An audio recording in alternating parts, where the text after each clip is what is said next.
മരിച്ചുപോയ അച്ഛന്റെ കുഴിമാടത്തിനരികെ തന്നെയാണ് ആ 1.5 വയസ്സുകാരൻ കുഞ്ഞു കണ്ണനും ഇന്ന് ഉറങ്ങുന്നത്.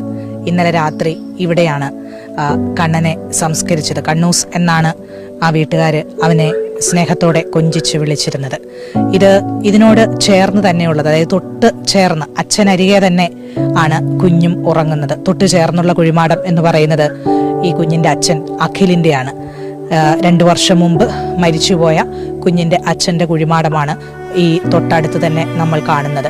അഖിലിന്റെ ഈ കുഴിമാടത്തോട് ചേർന്ന് കാണുന്ന മറ്റൊരു കുഴിമാടം എന്ന് പറയുന്നത് ഇത് അഖിലിന്റെ സഹോദരിയുടെ കുഴിമാടമാണ്. അഖിലും അഖിലയും ഇരു സഹോദരങ്ങൾ രണ്ടുപേരും ജീവനൊടുക്കിയതാണ്. അപ്പം അച്ഛന്റെ സഹോദരിയുടെയും കുഴിമാടത്തോട് ചേർന്നാണ് ഈ കുഞ്ഞിന് അന്ത്യവിശ്രമം ഒരുക്കിയിരിക്കുന്നത്. കുഞ്ഞിനെ അമ്മ ഗർഭിണിയായിരിക്കുന്ന സമയത്ത് തന്നെ, അതായത് 3 മാസം ഗർഭിണിയായിരിക്കുന്ന സമയത്ത് തന്നെയാണ് അഖില് ജീവനൊടുക്കുന്നത്. അന്നു മുതൽ അമ്മയുടെ വീട്ടിലായിരുന്നു കുഞ്ഞ് കഴിഞ്ഞിരുന്നത്. അപ്പോൾ അച്ഛന്റെ സമീപത്ത് തന്നെ കുഞ്ഞിനെ അടക്കണം എന്നുള്ളത് അച്ഛന്റെ വീട്ടുകാരുടെയും ഒക്കെ ആഗ്രഹമായിരുന്നു. അങ്ങനെ അമ്മയുടെ വീട്ടുകാരും ഒക്കെ അതിന് സമ്മതിച്ചാണ് ഇവിടേക്ക് കൊണ്ടുവരുന്നത്. ഈ അഖിലയും അതുപോലെ തന്നെ അഖിലും, ഈ കുഴിമാടത്തിൽ ഉറങ്ങുന്ന അഖിലും സ്നേഹിച്ച് വിവാഹം കഴിച്ചവരാണ്.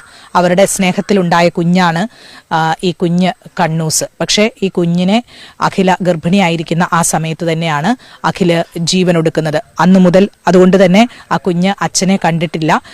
ആദ്യമായിട്ടാണ് ആ കുഞ്ഞ് അച്ഛന്റെ സമീപത്തേക്ക് എത്തുന്നത്. പക്ഷേ അത് ജീവനില്ലാതെ ഉറങ്ങിക്കിടക്കുന്ന അവസ്ഥയിലാണ് ആ കുഞ്ഞ് എത്തുന്നത് എന്ന് മാത്രമാണുള്ളത്. എന്തായാലും ഒടുവിൽ അച്ഛനും കുഞ്ഞിനും ഒരുമിച്ച് അന്ത്യവിശ്രമം ഒരുക്കിയിരിക്കുകയാണ്. ഒരുമിച്ചുറങ്ങാനുള്ള അവസരം ഒരുക്കിയിരിക്കുകയാണ് വീട്ടുകാർ. അതിൻ്റെ ദൃശ്യങ്ങളാണ്, അല്ലെങ്കിൽ അതിൻ്റെ ഏറ്റവും സങ്കടപ്പെടുത്തുന്ന കാഴ്ചയാണ് നമുക്ക് നന്ദിയോട് നിന്ന് കാണാൻ